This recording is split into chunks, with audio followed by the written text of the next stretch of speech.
Hello everyone and welcome to the third lesson of our Media and Journalism course. And today we will be talking about elements of journalism. And our goal today is to learn essential principles and practices of journalism. What do you need to do as a good journalist? There is this book called The Elements of Journalism, and it's written by Bill Kovac and Tom Rosentiel. And it identifies the essential principles and practices of journalism. But since we don't have time to discuss the entire book, here's an overview. And we will be discussing 10 elements that are common to good journalism. The principles we will be talking about today are truth, loyalty, verification, independence, monitoring, criticism and compromise, relevance, comprehension and proportionality, personal conscience, and respect. First principle is truth. Journalists' first obligation is the truth. Good decision-making depends on people having reliable, accurate facts put in a meaningful context. Journalists' truth is not the truth in the absolute or philosophical sense, but rather it is a pursuit of the truths by which we can operate on a day-to-day basis. This journalistic truth is a process that begins with the professional discipline of assembling and verifying facts.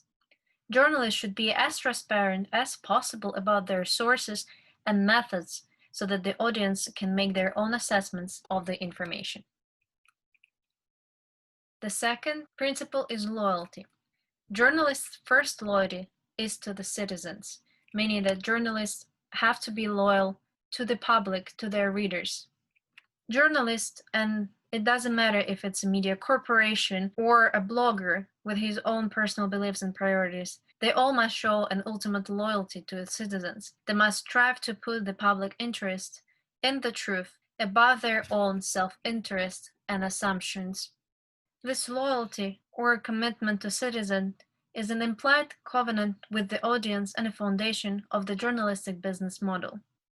Loyalty and commitment to citizens also means that journalists should seek to present a representative picture of constituent groups in the society.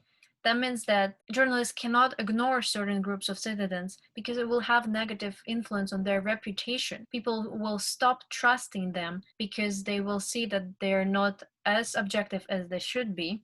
It also works the opposite way if journalists are unbiased and make sure that voices of all groups of population are heard. Those journalists will be more trustworthy in the eyes of the public. Next one is verification. Journalists' essence is a discipline of verification. While there is no standardized code as such, every journalist should have certain methods to assess and test the information that they're giving to the people in order to get it right. It's important to note that being neutral is not a core principle of journalism, because journalists must make decisions what they will put in their stories, meaning that they are not and cannot be objective. For what has to be objective are their methods that they use to get this information right. When the concept of objectivity originally evolved, it didn't imply that journalists were free of bias. It called rather for a consistent method of testing information, which would be a transparent approach to evidence.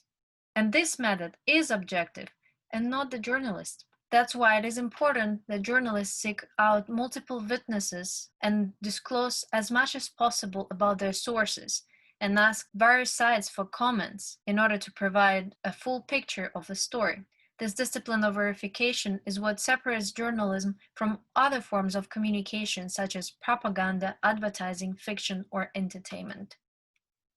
Next, journalists must maintain independence from those people who are covered in their stories or companies that they report on, because independence is the cornerstone of reliability. On one level, it means not becoming seduced by sources, intimidated by power, or compromised by self-interest. But on a deeper level, it speaks to an independence of spirit and an open-mindedness and intellectual curiosity that helps the journalist see beyond his or her own class of economic status, race, ethnicity, religion, gender, or ego. The main source of their credibility is their accuracy, fairness, and ability to inform. In independence, journalists must avoid straying into arrogance, elitism, isolation, or nihilism. The next principle is monitoring. Journalists must serve as an independent monitor of power, guarding the society and watching those in power. However, the watchdog role means more than just simply monitoring government. It expands to making known and understood the effects of those in power. This includes reporting on successes as well as failures. And lastly, as monitors, journalists must provide voices to those who cannot express their opinion otherwise, meaning that journalists have to be close to the public in order to listen to what worries them and to be able to make their voice heard to the government and make sure that the government takes some actions to fix the problem raised by the public. The earliest journalists firmly established as the core principle their responsibility to examine unseen corners of the society. Next, journalists must provide a forum for public criticism and compromise. The news media are common carriers of public discussion, and this responsibility forms a basis for special privileges that news and information providers receive from democratic societies. These privileges are conferred because of the need for the supply of information. They are predicated on the assumption that journalism will supply a steady stream of high quality content that citizens and the government will use to make better decisions. Journalists should also attempt to fairly represent different viewpoints and interests that are represented in the society and to place them in context and not simply highlight the conflicting fringes of debate. Accuracy and truthfulness also require that the public discussion not neglect points of common ground of instances where problems not just identified but also solved. Next, journalists must remember about relevance, and they must strive to keep the significant information that they're putting in their reports interesting and relevant to people. Journalism is essentially storytelling with a purpose. It should do more than gather an audience or catalog the important. It must balance what readers know they want with what they cannot anticipate but need. Simply put, journalists shouldn't tell the public what to think, but they need to provide them with the topic they need to think about. Part of journalists' responsibility is to provide the information in a way that people will listen to it or will read it, which means it has to be of good quality. And this quality is measured by how much work engages the audience and how much it enlightens them. This means that journalists must continually ask what information has the most value to citizens and in what form they are more likely to process it, assimilate it. Next principle is comprehension and proportionality, because journalists must keep their news comprehensive and proportional. Look at journalism as our modern cartography. It creates a map for citizens to navigate society. As with any map, its value determined by how complete and proportional it, in which the significant is giving greater visibility than the trivial. Keeping news in proportion is a cornerstone of truthfulness. The most comprehensive maps include all affected communities and not just those with attractive demographics. Therefore, the most complete stories take into account diverse backgrounds and perspectives. Although proportion and comprehensiveness are subjective, the ambiguity does not lessen their significance. Next is personal consciousness. Journalists must be allowed to exercise their personal consciousness, meaning that doing journalism, whether as a professional writer for a news organization or as an online contributor in the public space, it still involves one's moral compass and demands a personal sense of ethics and responsibility. Journalists are the voice of the public. Therefore, they have an ability to express through their personal opinion the opinion of those who they represent, and they must be willing to question their own work and to differ with the work of others if fairness and accuracy demands them to do so.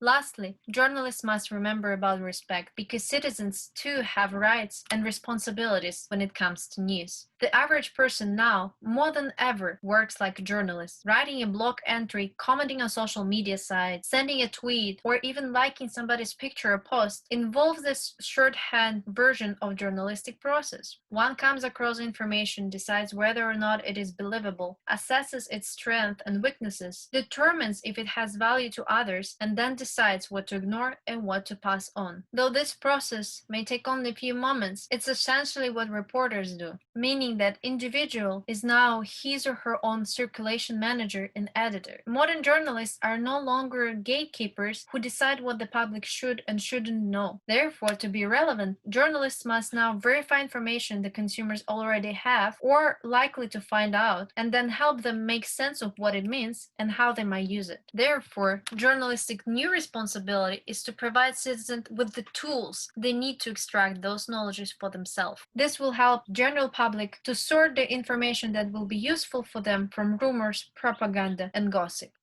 These were the 10 basic principles and elements of journalism that are out there. For your homework, I would like you to think about what else is important for journalists.